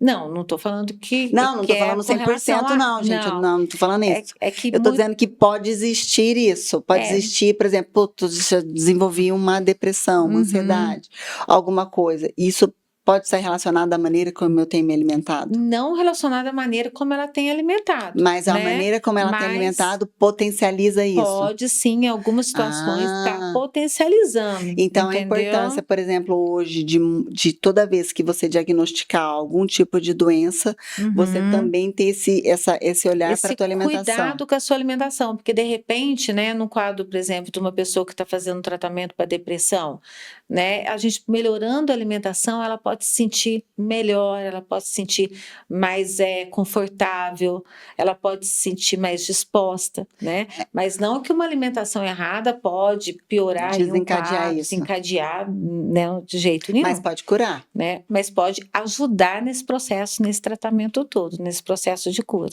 Porque normalmente a gente só vem buscar um nutricionista quando precisa emagrecer, ou quando você vai para academia e fala, agora quero ganhar uns músculos, então aí eu vou procurar um nutricionista, por exemplo. Não. E aí, na verdade, a gente tem que pensar de que o nutricionista, ele precisa fazer parte da sua vida, como você vai no ginecologista, como você vai, né, a mulher que vai no ginecologista, com um homem que tem que cuidar, como você vai ao dentista, entendeu? Então, assim... assim, uma alimentação saudável, ela é inclusiva, na verdade, ela faz parte do seu dia a dia, de todas as fases da sua vida, né?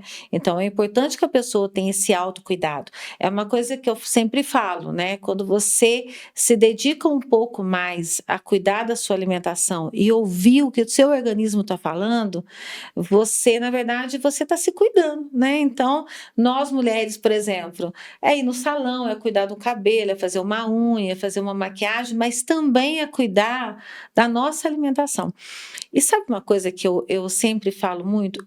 Cuidar da sua alimentação, preparar a sua comida é um bem, né? É uma coisa, uma terapia. Quando você vai ali para a cozinha, que você prepara o seu próprio alimento, em vez de você já comprar o alimento pronto, na verdade, você está priorizando qualidade, nutricional, mas também você está trabalhando muito a sua questão emocional, né? Você está ali em contato com o alimento, fazendo uma coisa prazerosa. Eu tenho 2 filhas, né? E desde criança a gente sempre tem o hábito de ir para a cozinha preparar as nossas refeições. E as minhas filhas cresceram, foram estudar fora, foram morar fora. E sempre quando elas vinham no final de semana, a gente ia para a cozinha. Então, muitas vezes, o nosso passeio nos domingos, no sábado, e até hoje é assim. Então, às vezes, sábado à noite, a gente se reúne lá em volta da cozinha para preparar a nossa comida, e ali a gente conversa, debate, fala sobre como foi a semana, fala de assuntos importantes. Quando moravam fora, eu já levava só a marmitinha, preparado por elas mesmas, sabe? Então, eu falo que a cozinha também É uma terapia. um lugar terapêutico, é uma terapia, aquele lugar que você tá ali com a sua família. A gente até brinca, porque meu marido arruma a cozinha e cada uma vai fazendo uma coisinha, né? E a gente vai conversando, vai receber uns amigos em casa, vamos para a cozinha. Tanto é que minha cozinha é aberta com a minha sala, né? Então, quem está na sala está na cozinha, quem está na cozinha está na sala, para a gente interagir e tá ali conversando, falando ali. Comidoterapia. Isso, falando sobre as nossas emoções e preparando uma coisa que a gente vai ingerir, né? Vai consumir. Porque se a gente for pensar mesmo de nutrição e tudo, a gente vai ficar aqui até amanhã, porque existem 1 milhão Muitos fatores, de né? fatores para falar sobre nutrição. Mas assim, ó, se você fosse hoje pensar num alimento, um alimento que você fala assim, ó, de todos que a gente tem na alimentação, um que eu nunca colocaria na minha boca, qual seria? Eu? Você fala, isso aqui eu não colocaria. Olha, os embutidos, por exemplo, um torresmo, uma panceta, não é, meu paladar não aceita, assim, entendeu? Não é uma coisa que eu goste. Mas como nutricionista, você falava, gente, come qualquer coisa, mas não come isso. Tipo, salsicha, não sei. Eu não indicaria salsicha. Salsicha, tipo assim, de todos, mortadela. Olha, tá Qual? difícil. É um páreo duro aqui, hein? Fala Tem que ser só um. Olha, a mortandela. A mortadela. A mortadela é mó gostoso. É super gostoso. Super Você vai gostoso. no mercado com a mortadela, né? Com limãozinho, de que repente delícia. a salsicha, sabe? Eu penso no modo geral, naquele tudo ali que ele representa. Eu não consumiria. E se você falar fala assim, gente, vocês podem falar que não gostam, mas faz um esforço para que isso esteja na sua alimentação. Olha, qualquer tipo de verdura, verdes escuras, quanto mais verdes for aquela verdura, mais antioxidantes ele tem. Então, eu acho que introduzir, até agora no inverno, eu tenho trabalhado muito com meus pacientes de estar introduzindo esses vegetais verdes escuros nas sopas, mas se for escolher nos caldos. Espinafre, sei lá, o que mais que é? Couve, que mais que é verde escuro? Couve, brócolis, eu adoro brócolis, e o brócolis também tem várias pesquisas que mostram aí, né, que um prato de sobremesa 2 vezes por semana de brócolis reduz em 60% o risco de câncer, né, de células cancerígenas. Então você fala assim, gente, todo um coma conjunto. brócolis. Coma brócolis, mas não menospreze o ora pro nobis. Porque, assim, o ora pro nobis realmente é uma que é um alimento funcional, né? Um alimento que tem vários benefícios para o nosso organismo, tem várias vitaminas, minerais. Eu sempre falo que, de repente, um pratinho de brócolis concentra todas as de ora pro nobis, concentra todas as vitaminas e as proteínas que eu preciso. Né? Então, acho que seria 2 aí, o brócolis, o ora pro nobis.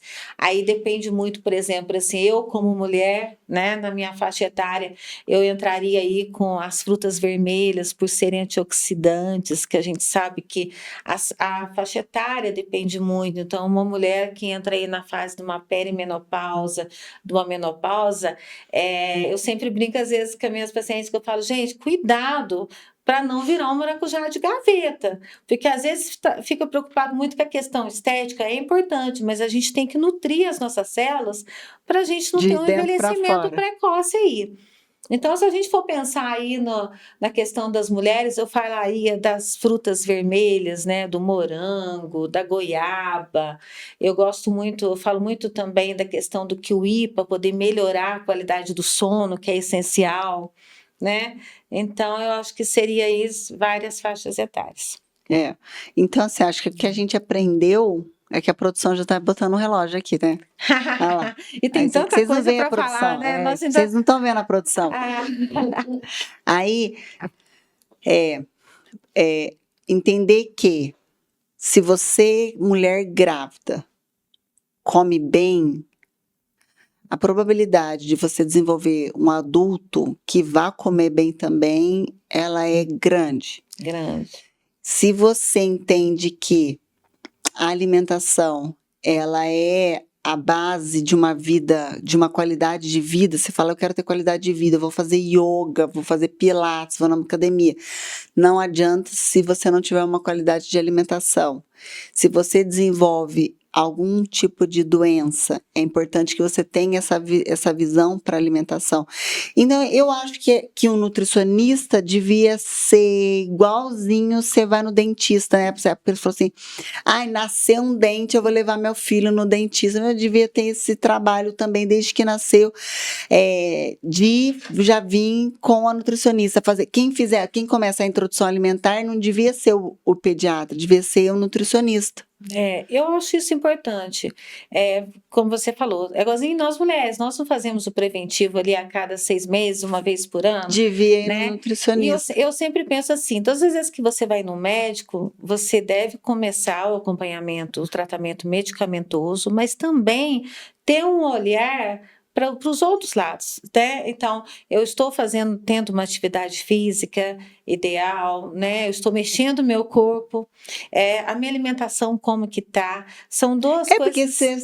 se você fala, por exemplo, você fala do cocô, que tem 7 tipos de cocô diferente, e aí eu fiquei preocupada Você ficou agora. preocupada? Eu fiquei, porque eu falei, gente, agora eu quero A saber, partir porque de agora você vai olhar eu seu vou cocô antes da olhar, descarga? eu vou olhar e vou lá no consultório para você me mostrar as fotinhas Vou para te saber se eu tô mostrar. E você vai saudável falar assim: ou olha, meu não. cocô tá assim, Porque se você né? fala, a gente vai no banheiro todo dia, porque é isso que ensina a gente. Você vai no banheiro todo dia? Vou. Ah, então beleza, tá saudável. E na verdade, não, você tem 7 cocôs diferentes que você precisa olhar. É. Eu tô pensando Não, e nisso. não é só você. Então, todo mundo que está aqui nos ouvindo, até o pessoal que está aqui no estúdio, lembrar disso. Antes da descarga, eu vou olhar meu cocô.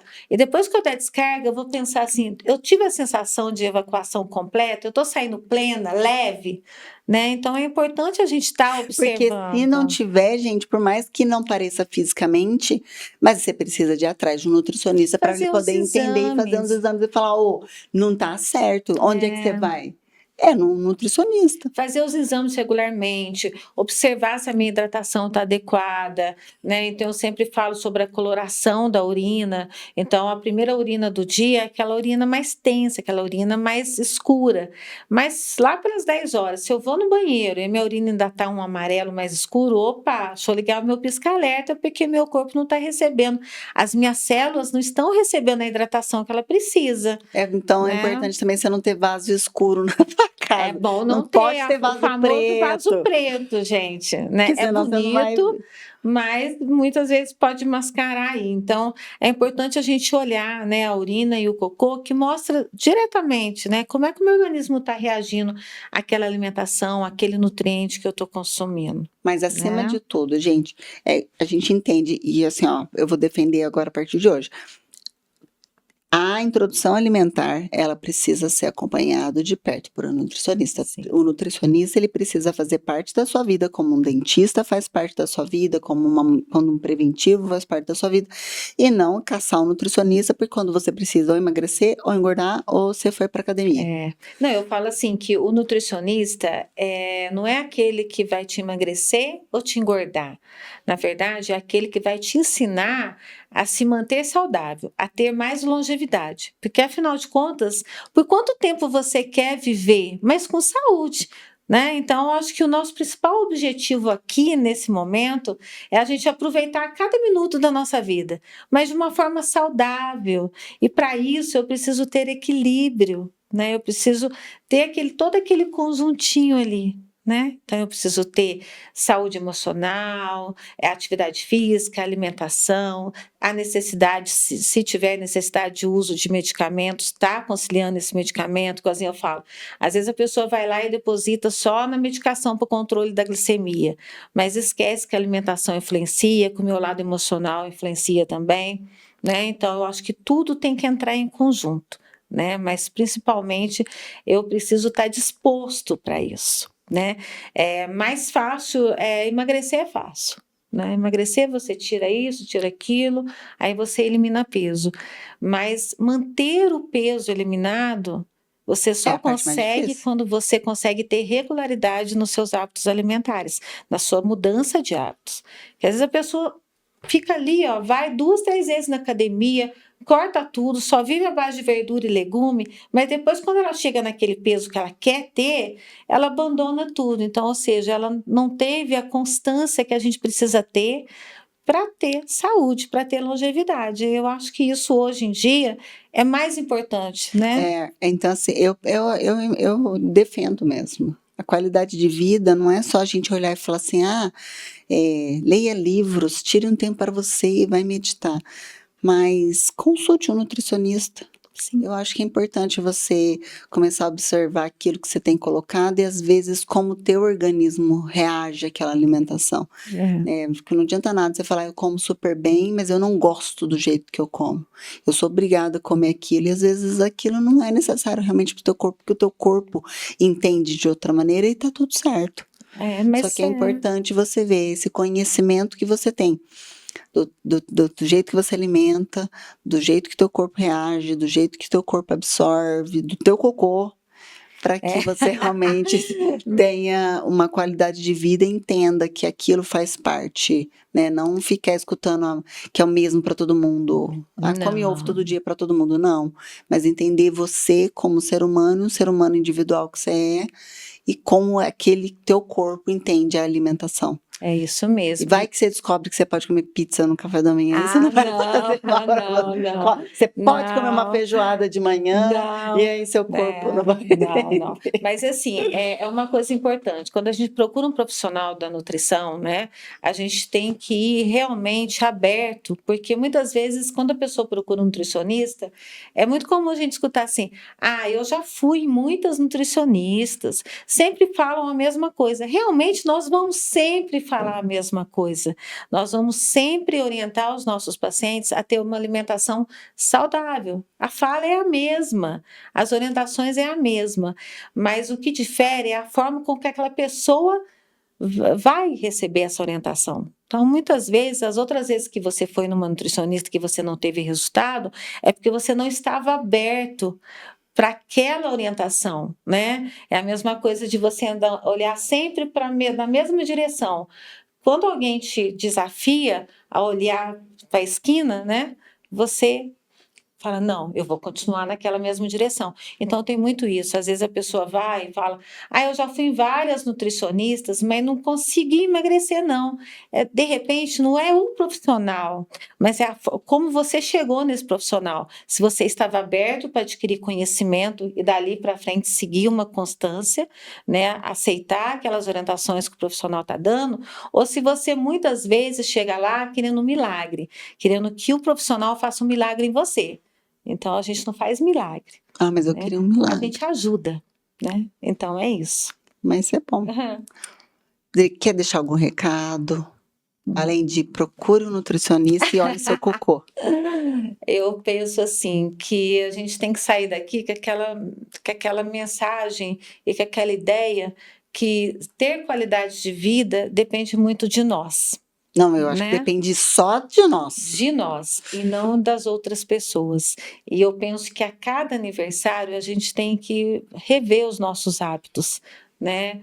Os nossos hábitos de vida, não só de alimentação, mas os nossos hábitos de vida mesmo. O que eu posso fazer para poder melhorar, né? E eu falo que a gente tem sempre que estar procurando melhorar. A gente sempre tem alguma coisa que a gente pode 1% melhor todo dia. Melhor, né? Então, é isso que é a minha mensagem que eu deixo. Ter mais longevidade. E come, ora pronovis, olhe seu cocô Come, E olha Pronobis, colhe olha seu o seu cocô, cocô, olha o seu xixi, olhe seu né? xixi e visite um E, se nutricionista. possível, tampe o nariz, mas olhe. Tá bom, Se quiser, obrigada. bate uma foto, leva pra Dri pra ela olhar pra Às você. vezes acontece, já vi muita foto. Só foto, tá, gente? Não Tá. precisa outra maneira. Mas, Odri, brigadão, viu? Eu quero te imagina.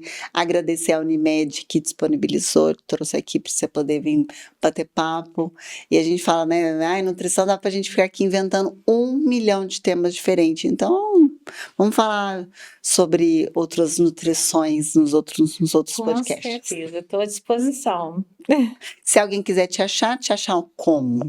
Tá, eu fico no Viver Bem, né, lá na Unimed mesmo. Então, quem quiser conversar comigo, ligue lá na Unimed. A gente trabalha com vários programas. Então, nós temos lá o idoso bem cuidado, o trabalho com os crônicos. Então, a gente acompanha diabéticos, hipertensos, né? Então, gestantes também. Então, tem né, o Viver Bem tem vários programas inclusivos aí que eu estou lá para poder ajudar, porque afinal de contas o meu trabalho é medicina preventiva, né? A gente trabalha com a prevenção de futuras patologias e com o cuidado que essas patologias oferecem no momento, tá? Então eu tô lá no Viver Bem de segunda a sexta, né? Então, se quiser lá, pode ir lá no Viver Bem, lembrando que a gente está em Poços de Caldas, Minas Gerais. Então, se você for lá no Viver Bem de outra Unimed, você vai achar outro nutricionista, tá? A Adri só tá aqui em Poços. Adri, tem Instagram? Adriene GP. Adriene GP, Isso. os meninos escrevem aqui embaixo, depois pra você Isso. poder seguir. Brigadão, viu? Obrigada, eu Obrigada, adorei. Eu Foi também muito adorei. bom. Eu acho que a gente ainda tem muita coisa para bater papo. Se deixar, a gente fica aqui o dia inteiro. Sim. Viu? Obrigado você que assistiu até agora. Obrigado, Unimed. E um beijo a todo mundo. Bom final de semana, mas com qualidade. Com hora Pronobis e bebe água. Equilíbrio.